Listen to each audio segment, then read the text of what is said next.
నమస్తే సార్. నమస్తే. సో జగన్మోహన్ రెడ్డి గారికి వాళ్ళ సొంత చెల్లెలు షర్మిల గారు రీసెంట్గా ఒక వ్యాఖ్య చేసి జగన్కి మైండ్ పోయింది అని చెప్పేసి ఒక అర్థాన్ని అయితే చూపించడం జరిగింది. ఇదంతా కూడా ప్రజల్లో ఒక హాస్యంగా ఉన్న సంఘటనగా చూస్తున్నారు. అంటే ఒక ముఖ్యమంత్రి హోదాలో ఉన్న వ్యక్తిని అట్లా కించపరచడం, ఆ విధంగా మాట్లాడడం. సో ఎందుకు షర్మిల ఈ విధంగా వెళ్తుంది అనుకోవచ్చు? షర్మిల వ్యవహారం చూస్తే ఇది రాష్ట్రానికి సంబంధించిన వ్యవహారం లాగా, ఒక రాష్ట్ర ముఖ్యమంత్రికి సంబంధించిన వ్యవహారం లాగా ఆమె ట్రీట్ చేయట్లేదు. తన ఒక అన్నా చెల్లెల మధ్య గొడవ ఉంటే వాళ్ళు తిట్టుకుంటారు కదా, ముఖ్యంగా చిన్నపిల్లలు, నీకు మైండ్ దొబ్బిందిరా అని, వీడంటే నీకే పోయిందే మైండ్ అని వాళ్ళంటే, అలాగా ఉంది ఈ అమ్మాయి వ్యవహారం. డే 1 నుంచి కూడా జగన్ మీదనే ఫోకస్ చేస్తుంది. ఇంకా జగన్ మీద చేసి జగన్కి ఉండే బ్రాండ్ని దెబ్బతీయడం ఆమె ప్రధాన టార్గెట్గా కనిపిస్తుంది. జగన్కి ఒక బ్రాండ్ ఇమేజ్ ఉంది. ఆ బ్రాండ్లో కొంతవరకు వైఎస్ఆర్ బ్రాండ్ కూడా ఉంది. వైఎస్ఆర్ బ్రాండు ఇటు కాంగ్రెస్ క్లెయిమ్ చేసుకోలేకపోయింది. వైఎస్ఆర్ బ్రాండ్ని కంప్లీట్గా డ్యామేజ్ చేయడానికి తెలుగుదేశం మీడియా శాయశక్తిలో ట్రై చేసింది. మహామేతాని ఆయన లక్షల కోట్లు తినేశాడని అలాగంత చేశారు. తర్వాత ఆయన విగ్రహాలు కూడా చాలా చోట్ల పడగొట్టేశారు. ఇవన్నీ కూడా జరిగాయి.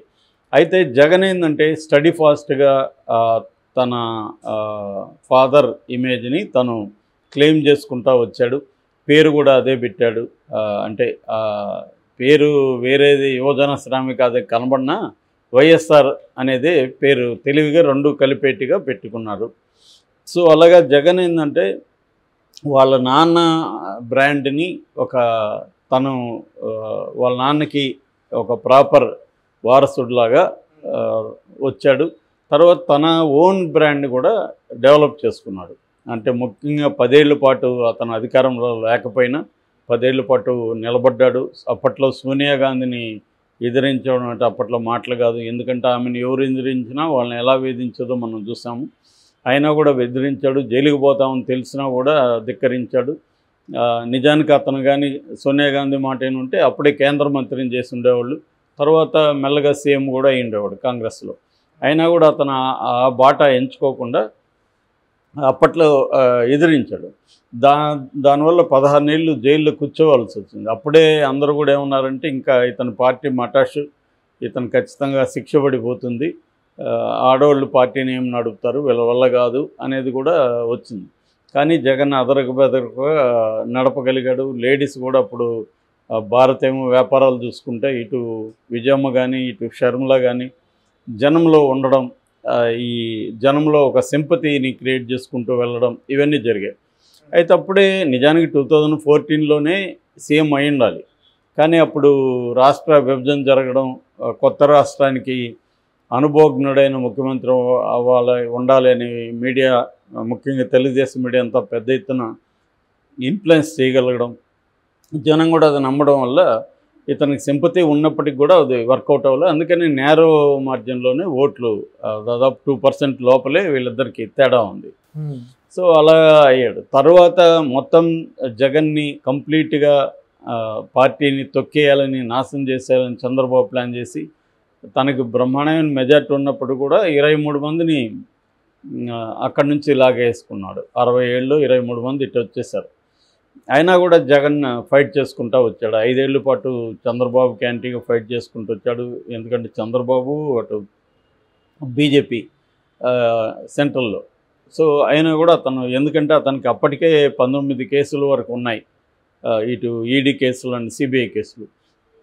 అయినప్పుడు కూడా అతను ఫైట్ చేసుకున్నాడు, మేనేజ్ చేసుకున్నాడా మరి. మొత్తానికి అయితే బీజేపీ కూడా ఆ కేసుల్లో దేంట్లో కూడా ఇతన్ని జైలుకి పంపడం అనేది చేయలేదు. సో మేనేజ్ చేసుకుంటూ రాగలిగాడు. సో దాని తర్వాత పాదయాత్రకు వెళ్ళడం, అసెంబ్లీని బాయ్కాట్ చేసి ఎవరు చేయనంతగా పాదయాత్ర ఎండల్లో చేసి జనాల్లో ఒక గుర్తింపు తీసుకొచ్చాడు. ఇతను మన తరపున ఉంటాడు, మన వైపు నుంచి పోరాడతాడు అన్న ఫీలింగ్ని క్రియేట్ చేయగలిగాడు.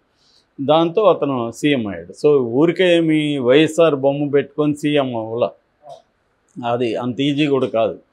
సో ఇప్పుడేంది, షర్మిల కి ఇతనికి వచ్చిన గొడవ రెండు రకాలు కనబడుతుంది. ఒకటి ఆస్తుల విషయంలో తనకి రావాల్సిన ఆస్తులు రాలేదని, అది కూడా లీగల్గా ఏమీ ఉండేట్టుగా అయితే కనబడలేదు. లీగల్గా ఆమెకి రావాల్సిన ఆస్తి ఉంటే ఆమె ఎందుకు గమ్మున ఉంటుంది? ఇంత చేసి ఆమె కోర్టుకు వెళ్ళి ఉండదా? జగన్ నాకు పలానా ఆస్తులు మా నాన్న సంపాదించింది ఇవ్వలేదని వెళ్ళుంటుంది కదా.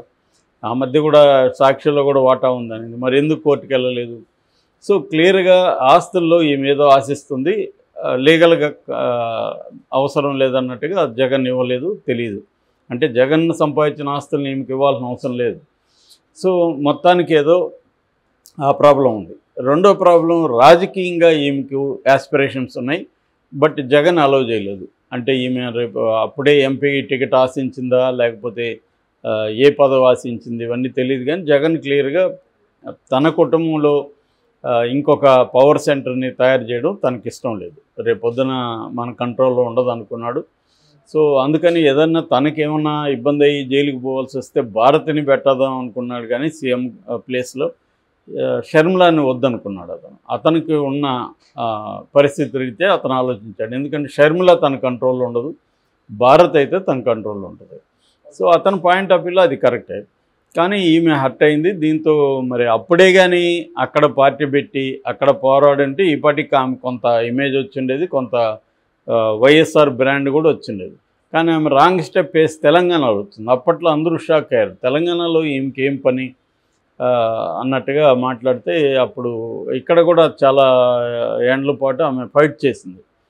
కానీ ఇక్కడ ఏమీ ముందుకు వెనక్కి కదలలేదు పార్టీ. ఎవరు ఒక గణనీయమైన పేరు ప్రఖ్యాతులు ఉండేవాళ్ళు ఎవరు చేరలేదు.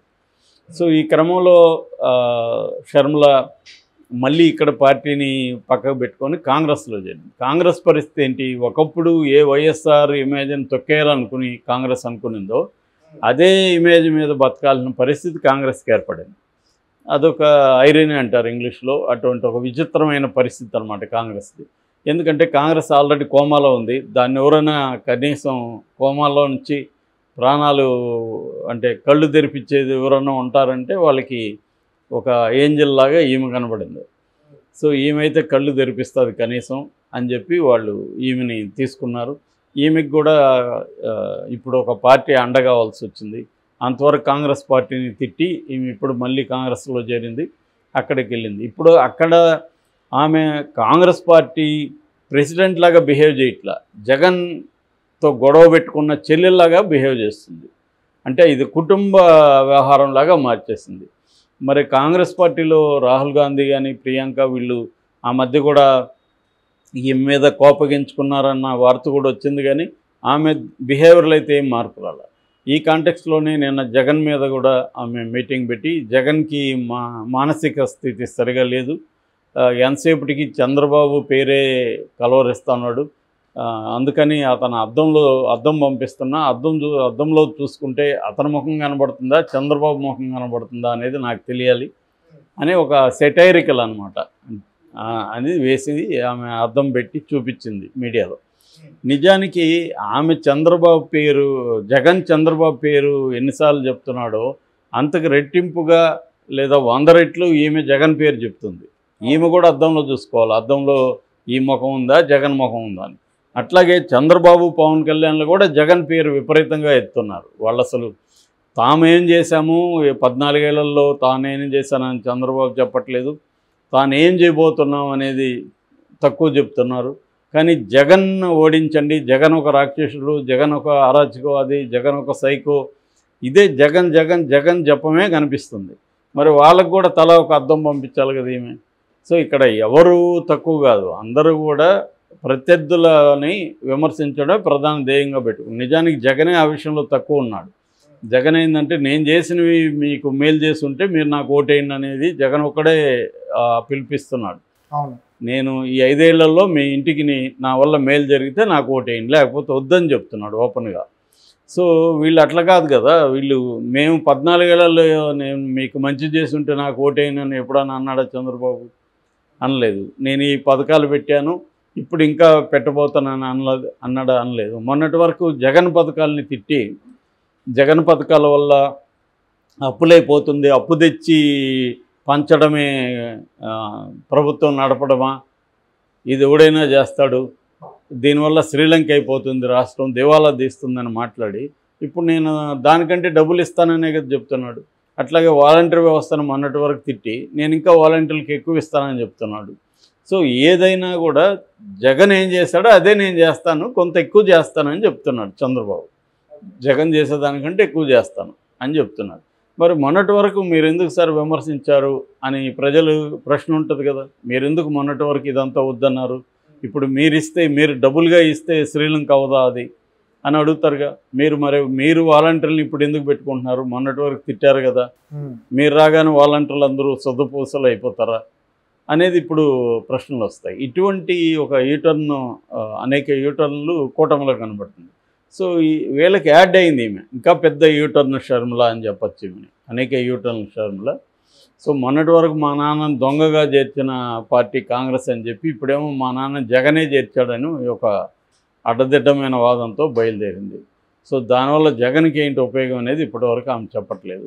సో ఏదేమైనా ఇది అన్నా చెల్లెల గొడవలాగా ఉంది తప్ప ఒక రాష్ట్రంలో ఆమె ఒక బాధ్యతాయుతమైన నేషనల్ పార్టీకి పిసిసి ప్రెసిడెంట్ లాగా మాట్లాడట్లేదు.